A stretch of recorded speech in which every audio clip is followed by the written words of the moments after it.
80 яшьлек Кәрим Хуҗиәхмәтов бу юлларны балачактан тапты. Халык телендә Кызыл Яр дип аталып йөртелгән олы юл Киекле авылы күперенә чыга. Йомышы төшеп күрше авылга бару өчен Кәрим агага 6-7 километр юлны җәяү үтәргә туры килә. Яшь чагында спорт белән шөгыльләнүе хәзердә ярап куя үзенә.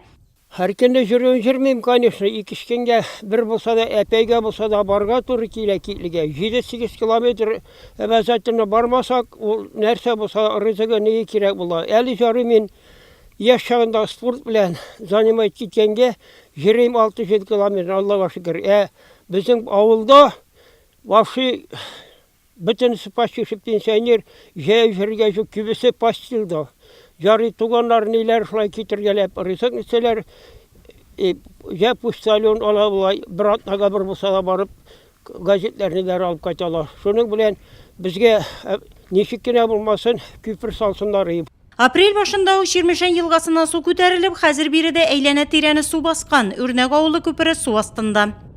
Her yılını köpür su astında kala, mana bıyılgısı yılda köpür üstünde metr yarım su.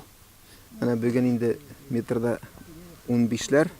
Bugün çünkü su düşə xədir bir neçə, bir iki şikken indi. Başka yıllarına indi bir köp 2'şer metr bolğаны var. Her yılını mana şu problema kabatlana. Hem indi bu problema bizning hozirgina barıqqa kelgan problema tugul. Үрнәк авылы mana 1928 yılda barlıqqa kelgan. Şundan birle 90 yıl boyuna indi mana şu halat, şu hal bizning kabatlana her yılını. Кайбер yıllarına indi bu bik kisken. Bu bugün генә килеп туган проблема түгел. Район җитәкчелегенең ныклы контролендә ул. Әле авыл халкы күптән түгел Россия Федерациясе Дәүләт Думасы депутаты Айрат Хәйруллинга да шул гозер белән мөрәҗәгать иткән. Табырбыз дип шандырып калдылар. Biz менә шуңа ышанабыз, сүздә юк. Район җитәкчелеге bu проблема өстендә эшли. Төрле өлкәләр, төрле министрлыкларга, төрле instansiyalarga bizning tarafdan da rayon җитәкчелеге тарафыннан да хатлар юлланылган, төрле юлларын эзләп карыйлар. Авылда 78 хуҗалык 100-дән артык кеше яши, башлыча пенсионерлар, яшь гаиләләр дә бар. Күпер булмагач эшче халыкка да җайсыз. Бигендә бик уңайсыз күпер булмау. Менә мондый вакытта ташу вакытларында йөреп булмый иде дип әйтик. Менә инде Аллага шөкер дигәннән җәяү йөреп була инде ни кибеткә шуннан йөрибез. Ипидал булмый дип кибеткә эшләп тә йөрибез инде Аллага шөкер. Эшкә дә һәр көнне барырга. Шулай итеп бу күпер булмау бик уңайсыз әйбер инде. Бу көннәрдә авылда бер сабый туган, булачак әнине су ташулар башлаганчы балалар тудыру йортына илтеп куйганнар. Су ташуга әзерлек алдан ук барган. Район җитәкчелеге күчмә кибет җибәреп, халыкны азык-төлек белән тәэмин иткән.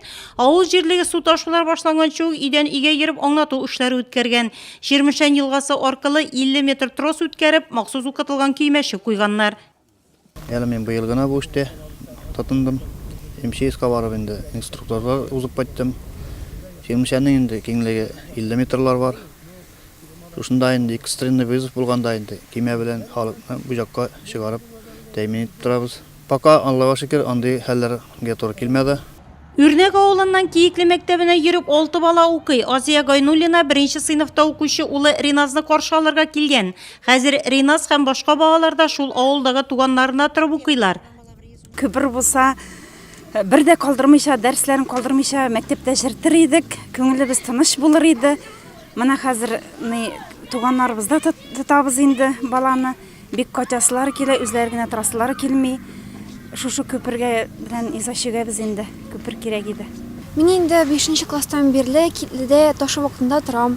Инде 6 ел була. Беренче елларда бик авыр иде торырга. Җавап та ала идем инде, нитимне сагынып. Аннары еллар буе күндем инде. Язгы ташу вакытында су күтәрелеше 2 метр 80 сантиметрга җиткән. Көннән-көн төшүе күзәтелә ди авыл җирлеге башлыгы. Булай торса тиздән су астына калган күпер дә күренер. Әмма аннан тиз генә йөреп булмас әле. Ремонт эшләре үткәргә туры киләчәк.